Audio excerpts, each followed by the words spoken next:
Subscribe करें GST platform YouTube channel को और बेल आइकन प्रेस कर लें जीएसटी और इनकम टैक्स की वीडियोस सबसे पहले देखने के लिए। Good morning friends, GST platform के यूट्यूब चैनल में आप सभी का स्वागत है।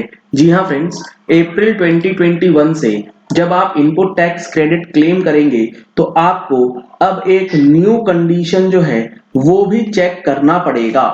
जी हाँ फ्रेंड्स, इनपुट टैक्स क्रेडिट जो आप 3B में क्लेम करते हैं उसके अंदर एक एडिशनल कंडीशन जो है वो अब आपको चेक करना है। क्या है वो कंडीशन और क्यों आपको चेक करना है, आज आप इस वीडियो में जानने वाले हैं। आप देख पा रहे हैं स्क्रीन पे मैंने ओपन किया है सेक्शन 16 जो कि बात करता है eligibility and conditions for taking input tax credit, यानी कि आप इनपुट टैक्स क्रेडिट लेने के लिए कब एलिजिबल होंगे और क्या कंडीशंस हैं जिसे आप फुलफिल करेंगे ताकि आप आईटीसी क्लेम कर सकें। इसके अंदर जो सब सेक्शन 2 है जिसमें आपको 4 कंडीशंस फुलफिल करने होते हैं, ये तो आप लोगों को बहुत बार बताया गया है। क्या है वो 4 कंडीशंस? वो 4 कंडीशन है, उसमें सबसे पहला है he is in possession of a tax invoice और debit note issued by a supplier registered under this act or such other tax paying documents as may be prescribed। यानी कि अगर आप किसी सप्लायर से कोई माल परचेज करते हैं तो आपके पास उस गुड्स के लिए या फिर सर्विसेज के लिए टैक्स इनवॉइस का होना मैंडेटरी है। और वो टैक्स इनवॉइस जो है वो कौन से मैनर में होगा?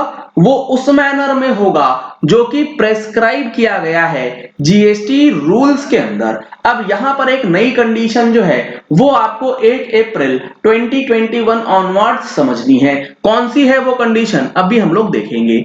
दूसरा क्या कंडीशन है? आपने गुड्स और सर्विसेज जो है वो रिसीव कर ली हो। ये डबल ए जो है फाइनेंस एक्ट 2021 से आया है, अभी इफेक्टिव नहीं है। तीसरा कंडीशन क्या है? तीसरा कंडीशन ये है कि जो आपका टैक्स है वो टैक्स का अमाउंट जो है वो पेड हो जाना चाहिए और आपकी रिटर्न जो है वो फाइल हो जानी चाहिए अंडर सेक्शन 39। इंपॉर्टेंट पॉइंट जिसके लिए आज आपको समझना है वो है clause number A, he is in possession of a tax invoice in the manner as may be prescribed. अब मैनर कहां प्रेस्क्राइब्ड है? मैनर प्रेस्क्राइब्ड है रूल 48 में, manner of issuing invoice.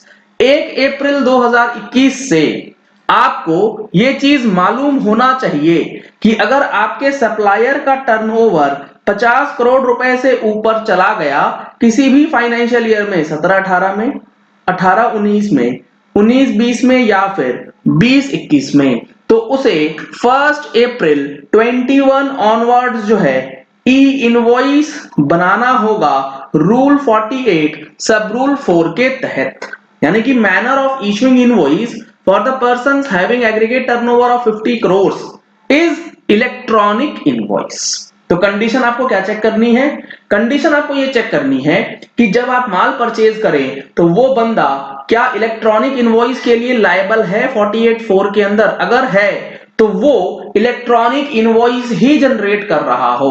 Tax invoice तो होना ही चाहिए, साथ ही साथ वो इलेक्ट्रॉनिक मोड में होना चाहिए। अगर नहीं होगा तो इनवॉइस होते हुए भी आपको इनपुट टैक्स क्रेडिट जो है वो नहीं दिया जाएगा। इलेक्ट्रॉनिक इनवॉइस से रिलेटेड जो एफएक्यूज है वो हमने अपनी अप्रैल महीने की टैक्स मैगजीन में भी इंक्लूड किया है। अगर आपको टैक्स मैगजीन परचेज करनी है तो आप इन नंबर्स पे कॉल करके अपनी सब्सक्रिप्शन ले सकते हैं। होली का डिस्काउंट ऑफर जो है 31 मार्च तक इस मैगजीन के ऊपर और हमारे जीएसटी के जो कोर्सेज हैं उस पे दिया जा रहा है। नंबर्स आपको स्क्रीन पे दिए गए हैं, इन नंबर्स पे कॉल करके आप डिटेल्स ले सकते हैं। अब देखिए ये जो रूल 48 है ये कैसे आपके ऊपर एडिशनल कंडीशन लगाएगा। रूल 48 का 4 ये बात करता है the invoice shall be prepared. Invoice जो बनेगा वो मैंडेटरीली प्रिपेयर होना चाहिए bye such class of registered person. कौन से क्लास को नोटिफाई कर दिया गया है अब 1 अप्रैल से?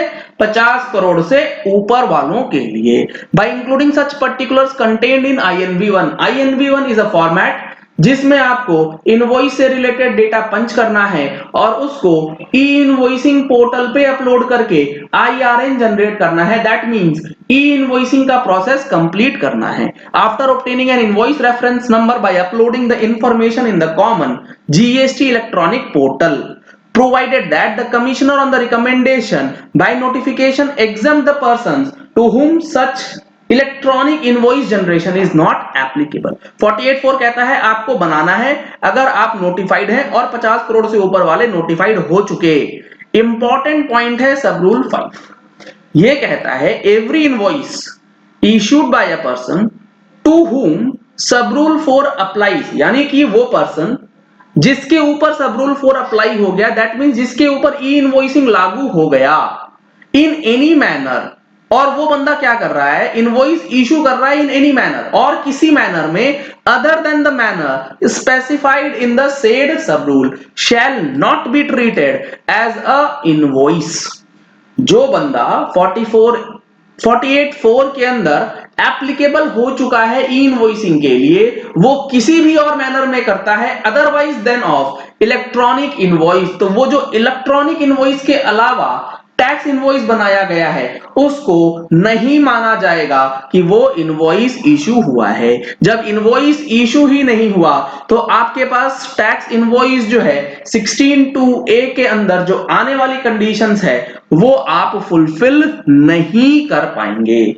तो 1 अप्रैल 2021 से आपको जो चीज ध्यान में रखनी है कि टैक्स इनवॉइस का कंडीशन जो होगा वो इलेक्ट्रॉनिक इनवॉइस के कंडीशन के साथ फुलफिल होना चाहिए, तभी आपको इनपुट टैक्स क्रेडिट का बेनिफिट मिल पाएगा।